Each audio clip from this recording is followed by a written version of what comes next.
Welcome to Behind the Blaze, the podcast that dives deep into the cutting edge of surgical instrumentation.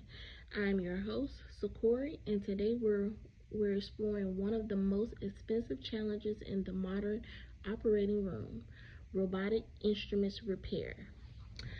We'll uncover why these repairs are so costly, how they impact hospital budgets and patient care, and what solutions sterile processing teams can implement to prevent them. Whether you're a tech in SPD, a surgeon, or just a fan of surgical innovation, this episode is for you. Alright, let's dive right in.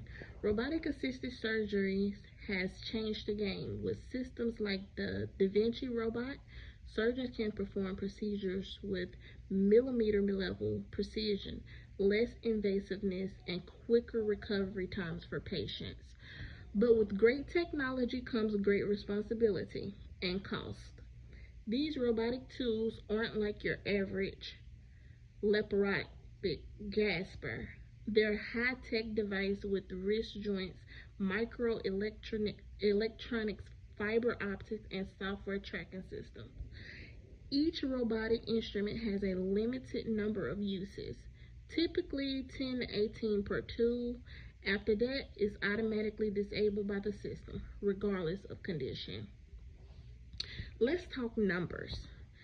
A single robotic grasper can cost $1,200 to $2,000. Multiply that by dozens of instruments per robot, and you're looking at hundreds of thousands in inventory.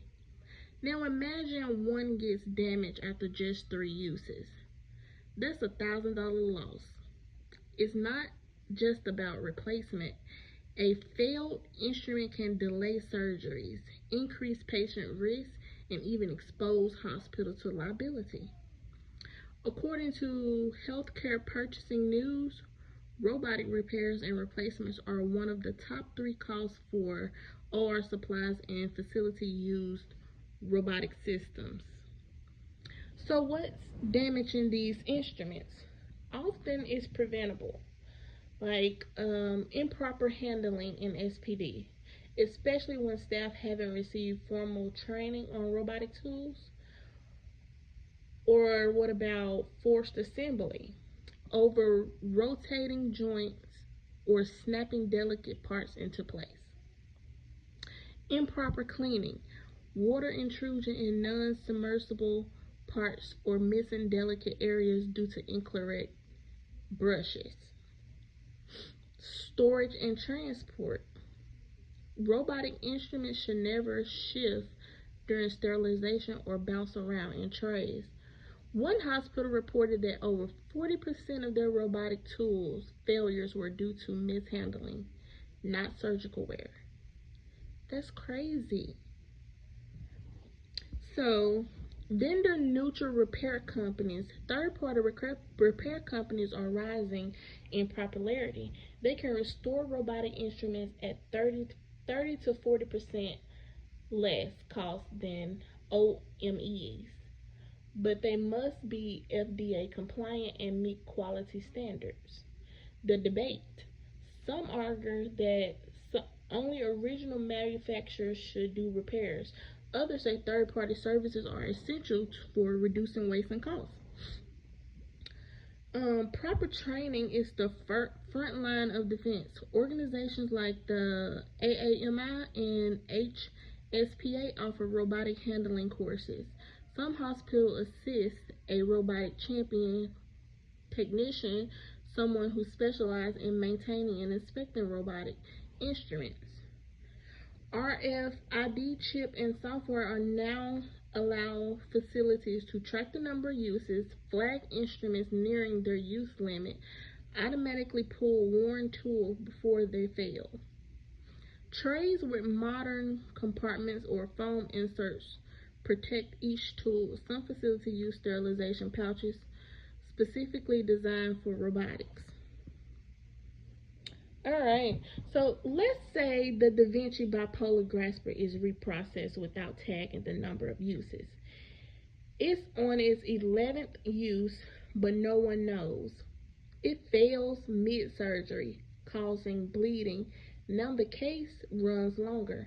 The patient is at risk and the surgeon is frustrated, all because of a tracking oversight in SPD. With better systems and training, that's avoidable. That would be always avoidable if only you had better training and better systems. So the key takeaway: robotic instruments are high value assets, not just tools. Most failures happen outside the OR during handling, cleaning, or tracking. Training, proper storage, vendor neutral repair, and digital tracking are all part of the solution. SPD plays a critical role in surgical success. The more we understand about robotic tools, the more we can protect them and the patients they serve. We want to take action. Ask your department about robotic instrument handling training. Start a tracking log or just speak up when something looks wrong.